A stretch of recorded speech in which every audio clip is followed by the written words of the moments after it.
আল্লাহ কি রহমান, আল্লাহ সবার প্রতি দয়াবান, আল্লাহ সবার প্রতি কি দয়াবান। এরপরে রহিম, কার জন্য?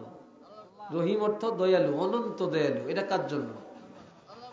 না শুনে রহিম হল আল্লাহ রহিম কেন? কোন বেঈমানের জন্য না, ইহুদির জন্য না, নাসারার জন্য না। আমার আল্লাহ রহিম একমাত্র ইমানদারের জন্য। আল্লাহ ইমানদারকে দুনিয়াতে খাস রহমত দান করেন, মৃত্যুর সময় রহমত দান করেন, কবরে গেলে রহমত দান করেন, কিয়ামতের ময়দানে আল্লাহ ইমানদারকে আল্লাহর দয়ার দৃষ্টি দিয়া ক্ষমা করে দিবে।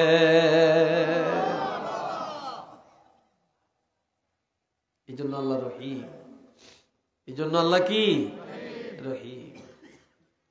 আল্লাহ আরেকটা ব্যাখ্যা আছে, আল্লাহ দুনিয়াতে যত আরাম, যত দয়া মায়া, যত কিছু দিছেন, এক ভাগ রহমত থেকে আল্লাহর 100টা রহমতের ভান্ডার। কয়টা? অর্থাৎ আল্লাহর 100টা রহমতের দরজা, তার মধ্যে একটা দরজা খোলা। কয়টা দরজা খোলা? মাত্র একটা দরজা খোলা। এই এক দরজার রহমত দিয়া পৃথিবীর সৃষ্টি থেকে আজ পর্যন্ত এবং কিয়ামত পর্যন্ত দয়া মায়া সব বন্টন হয়ে আসতেছে। বাপের সন্তানকে কি মায়াটা করে, মা সন্তানকে কি মায়াটা করে, ভাই ভাইকে কি আদর করে, করে না? একে অপরে কি মায়াটা করে, একটা পাখি তার বাচ্চাকে কি মায়াটা করে, ঠিক নেই? কি মায়াটা করে। একদিন ফেসবুকে দেখলাম, গভীর একটা গর্তের ভিতরে একটা বানরের বাচ্চা পড়ে গেছে। বাচ্চাটা উঠতে পারে না।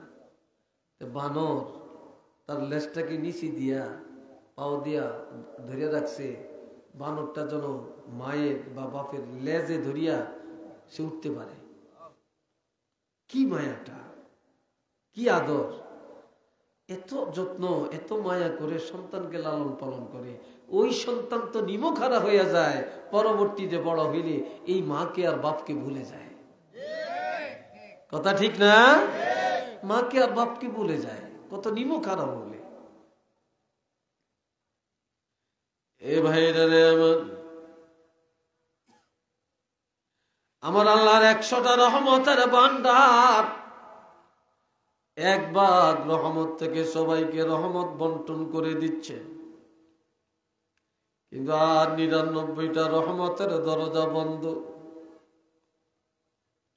কিন্তু রমজানের চাঁদ যখন দেখা দেয়, আল্লাহ পাক ইমানদারের জন্য আল্লাহ পাকের 100টা রহমতের দরজা খুলে দেয়। একটা বন্ধ থাকে না, শুধু ইমানদারের জন্য। এই ক্ষেত্রে আল্লাহ রহিম। আল্লাহ কি? আল্লাহ রহিম, অনন্ত দয়ালু, অসীম দয়ালু। কথা বুঝছেন? আল্লাহ দয়ার কোনো শেষ নাই। এই ভাইরা রে আমার, এরপরে আল্লাহ দয়া করছেন। আল্লাহ আমগরে সর্বশ্রেষ্ঠ রাসূলের উম্মত বানাইছেন। কথা ঠিক কিনা? আমগো নবী, নবীর চেয়ে বড় আর কেউ আছে সৃষ্টি জগতে? আছে? নবী না হইলে কিছু হইতো? কিছুই হতো না। আল্লাহ আমগরে সেই নবী দান করছেন। আল্লাহ নিজে বলছেন, লাকাদ মান্নাল্লাহু আলাল মুমিনিনা ইয বা'আসা ফীহিম রাসূলা। অবশ্যই আমি আল্লাহ বিশ্ব জগতের মুমিনকে দয়া করলাম, ইমানদারগণকে সাহায্য করলাম। মুমিনের কাছে আমি সর্বকালের সর্বশ্রেষ্ঠ রাসূল রাহমাতুল লিল আলামিনকে পাঠায়া দিলাম। আল্লাহ নবীরে পাঠিয়ে আল্লাহ কয়, আল্লাহ আমগরে দয়া করছে। জোরে বলেন, কি করছেন? এর চেয়ে বড় দয়া কি আর কোনটা আছে? জি, আল্লাহ আমগরে দয়া করছে। আলহামদুলিল্লাহি রাব্বিল আলামিন। সে আল্লাহর জন্য প্রশংসা। যে আল্লাহ আমগরে নবীর উম্মত বানাইছে, সে আল্লাহর জন্য প্রশংসা। সবাই আরেকবার বলেন আলহামদুলিল্লাহ। আর রহমানির রহিম।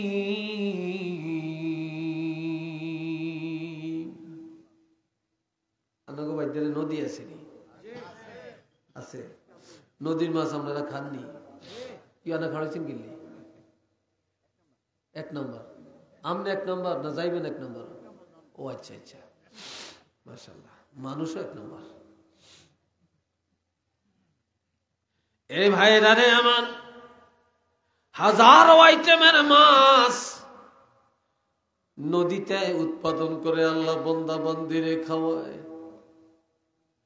পুষ্কুনিতে মাছের চাষ করেন, কত আদর দেন, কত সার দেন, কত বান দেন, কত যত্ন করেন, কিন্তু নদীর মাছ কোনোদিন আমরা চাষ করি না। সাগরের মাছ আমরা চাষ করি না, ইলিশ মাছ আমরা চাষ করি না, কিন্তু আল্লাহ নিজে চাষ করিয়া বন্দার কাছে এগুলা পাঠাইয়া দেন। কন্যা সুবহানাল্লাহ, ঠিক নি?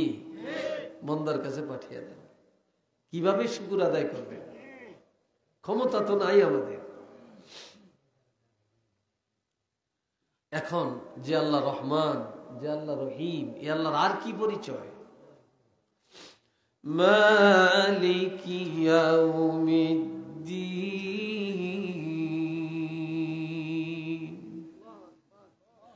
তিনি হলেন বিচার দিনের মালিক। আচ্ছা, এর একটু কথা আগে কইলেন আলহামদুলিল্লাহ, প্রশংসা আল্লাহ। কোন আল্লাহ? যিনি রব্বুল আলামিন, যিনি পরিচালক, প্রতিপালক, যিনি পরিচালক। উনি কে? উনি রহমান, উনি রহিম। এরপরে মালিক ইয়াউমিদ্দিন, বিচার দিনের মালিক। কেন? তিনি বিচারের মালিক, কিয়ামতের মালিক। আল্লাহর প্রশংসা কারা করে? করে না। রহমান কারা মানে? কারা মানে না। অভিভাবক কারা আল্লাহকে মানে? কারা মানে না। যারা উঠতে বসতে চলতে ফিরতে খাইতে, ব্যক্তি জীবনে, সামাজিক জীবনে, পারিবারিক জীবনে, রাজনৈতিক জীবনে, রাষ্ট্রীয় জীবনে, ব্যবসায়ী জগতে যারা আল্লাহর প্রশংসা করে কিনা, এই জন্য একটা দিন আল্লাহ নির্ধারণ করেছেন। ওই দিনের মালিক হবেন আমার আল্লাহ। সেই দিন প্রত্যেকটা মানুষের প্রত্যেকটা কাজে কর্মের, প্রত্যেকটা আমলের হিসাব জর্রা জর্রা আল্লাহর কাছে দেওয়া লাগবে। সেই দিনের মালিক হলেন আমার আল্লাহ।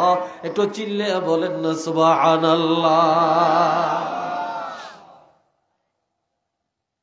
সেই দিনের মালিক কে? সেদিন হলাইতে নাইবেন? হ্যাঁ, কোন সুযোগ আছে? কোন সুযোগ নেই। এক সাহাবী জিজ্ঞেস করলো, ইয়া রাসূলুল্লাহ, মাতা সাআ, কিয়ামতটা কবে হবে? কিয়ামত কবে? নবী তো মন গড়া কথা কখনো বলেন না। বলছেন? নবী চুপ করে রইছেন। হযরত জিবরাইল আমিন এসে নবীকে শুনিয়ে দেন, ইন্নাস সাআতা আতিয়াতুন আকাদু উখফিহা লিতুজজা কুল্লু নাফসিন বিমা তাসআ। জিবরাইল আমিন এসে শুনিয়ে দেন, ইয়া রাসূলুল্লাহ, ইন্নাস সাআতা আতিয়া, অবশ্যই কিয়ামত আসবে। আকাদু উখফিহা, সেই দিন আমি আল্লাহর কাছে গোপন, অগ্রিম আমি আল্লাহ কাউকে জানাই না, সেটা আমার কাছে গোপন রেখে দিলাম। এই জন্যে লিতুজজা কুল্লু নাফসিন বিমা তাসআ, সেদিন প্রত্যেকটা মানুষকে তার কর্মের বিনিময়ে দেওয়া হবে, আমলের পুরস্কার দেওয়া হবে। এই দুনিয়ায় যে যা করেছে প্রত্যেকটা মানুষকে সেদিন কাজের বিনিময় দেওয়া হবে। যেদিন বিনিময় দেওয়া হবে সেই দিন আমি আল্লাহ অগ্রিম কাউকে জানাতে চাই না। একটু চিল্লিয়া বলেন না সুবহানাল্লাহ। সেই দিন আমি কাউকে জানাতে চাই না। দেন দেন, এগুন যাক, এগুন হলো হুস্কার কাস্টমার, এগুন কোনো কোরআন হাদিসের কাস্টমার না। আপনারা চিনতে ভুল করেন। হুস্কার কাস্টমার, বাদামের কাস্টমার আর কোরআন হাদিসের কাস্টমার বেশ কম আছে। কথা বুঝছেন? বেশ কম আছে। এ বন্ধুরা রে আমার, এরপরে আসেন আল্লাহর প্রশংসা কেন করব? এই দুনিয়ায় আল্লাহ যত কিতাব পাঠাইছেন, সবচেয়ে দামি, সবচেয়ে বড়, সবচেয়ে সম্মানী কিতাব হলো কোরআন শরীফ। চিল্লি এখন কি? আরেকটু জোরে বলেন। কোরআন শরীফের উপরে আর কোন কিতাবের মর্যাদা আছে? হ্যাঁ, যেহেতু আল্লাহ পাক আমাদেরকে এই 30 পারা কোরআন শরীফ সর্বশ্রেষ্ঠ কিতাব আল্লাহ আমাদেরকে দিলেন, যে আল্লাহ সর্বশ্রেষ্ঠ কিতাব আমাদেরকে দিলেন প্রশংসার কারো জন্য না, সে আল্লাহর জন্য। ঠিক নেই? কেন? আল্লাহ বলছেন যালিকাল কিতাবু লা রাইবা ফীহি হুদাল লিল মুত্তাকিন।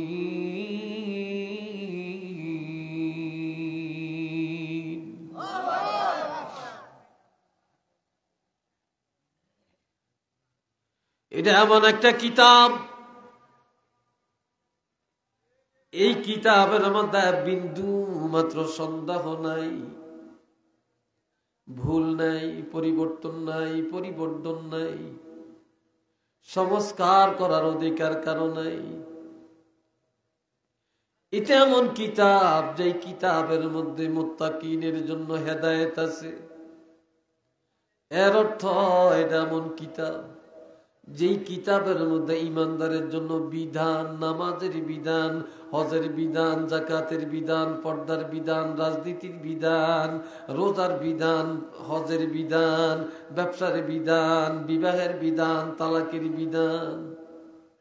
যেই কিতাবের মধ্যে সুসংবাদ, যেই কিতাবের মধ্যে জাহান্নামের ভয়, যেই কিতাবের মধ্যে আখিরাতের খবর, মৌতের খবর, নিয়ামতের খবর, যেই কিতাবের মধ্যে আল্লাহর নিয়ামতগুলি বান্দার জন্য আল্লাহ সাজিয়ে দিয়েছেন, এমন একটি কিতাব আল্লাহ দিয়েছেন যার জন্য প্রশংসা আল্লাহ।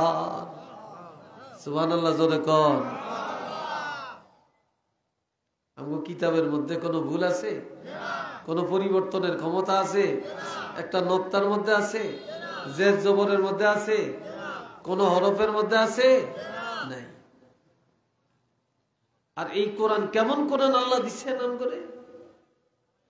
লাউ আনজালনা হাযাল কুরআন আলা জাবাল। আমার দিকে চানো, কথা কইেন না, কথা কইেন না, সবাই আমার দিকে চান।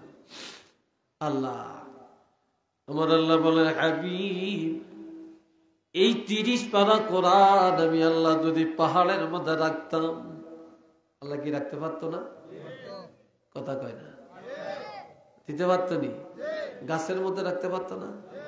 সাগরের মধ্যে দিতে পারতো তো? পশু পাখিরে দিতে পারতো। কিন্তু আমার আল্লাহ বলেন, হাবিব, এই কোরআন আমি আল্লাহ যদি পাহাড়ের মধ্যে রাখতাম, লারা আইতাহু, অবশ্যই আপনি দেখতেন, খাশিআম মুতাসাদ্দিআম মিন খাশিয়াতিল্লাহ, আল্লাহর ভয়ে, এই কোরআনের ইজ্জতে পাহাড় দীর্ণ বিদীর্ণ, চূর্ণ বিচূর্ণ, ফারা ফারা, রেজা রেজা, টুকরা টুকরা হয়ে যেত, তুলার মতো উঠত, ধুলা কণায় পরিণত হয়ে যাইত, অস্তিত্ব বিলীন হয়ে যাইত। যদি আমি পানিতে সাগরে রাখতাম, সাগর শুকিয়ে যাইত। যদি গাছপালায় রাখতাম, সব বিস্ময় হয়ে যাইত। পৃথিবীর মধ্যে গাছের ক্ষমতা নাই, পাহাড়ের ক্ষমতা নাই, তারপরে সাগরের ক্ষমতা নাই, পশু পাখির ক্ষমতা নাই এই কোরআনকে সহ্য করে নেওয়ার মতো। এই 30 পারা কোরআন আমি আল্লাহ আপনার রাসূলুল্লাহর উপরে নাজিল করলাম। আপনার উপরে কোরআন নাজিল করে সকল নবীর উম্মতের মধ্যে আপনার উম্মতের ইজ্জত আমি আল্লাহ দুনিয়ায় আখিরাতে কবরে হাসরে সব জায়গায় আপনার উম্মতের ইজ্জত আমি বাড়াইলাম।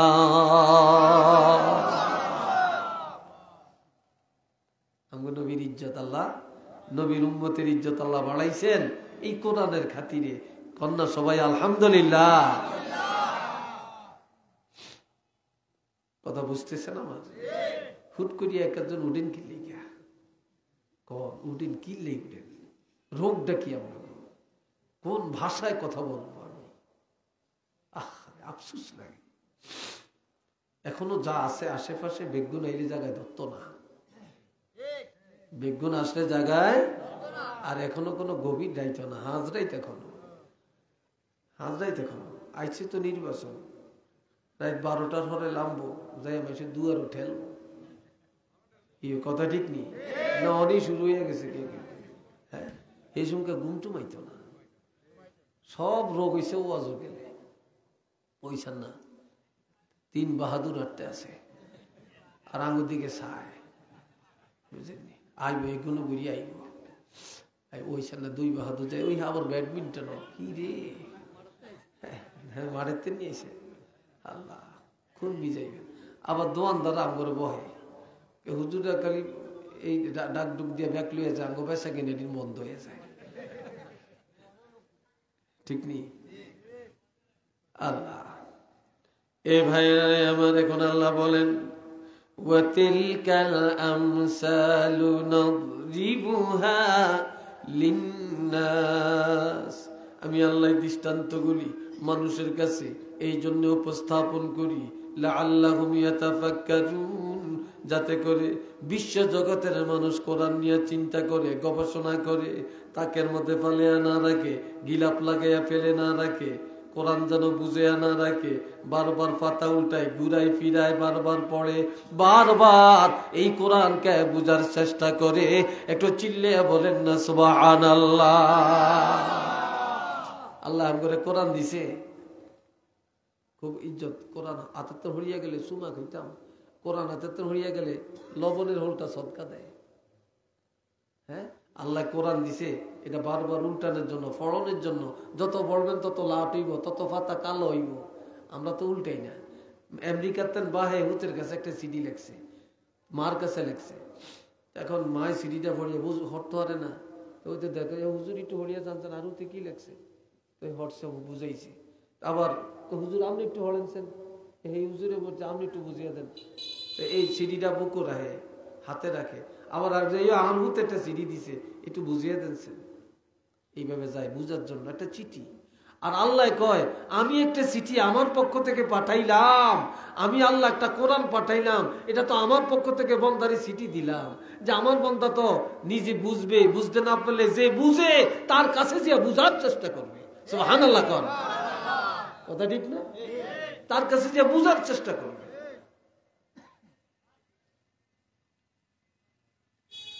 আল্লাহ দুনিয়াতে ব্যাক মানুষ কোনো এক সমান না, এক সমান।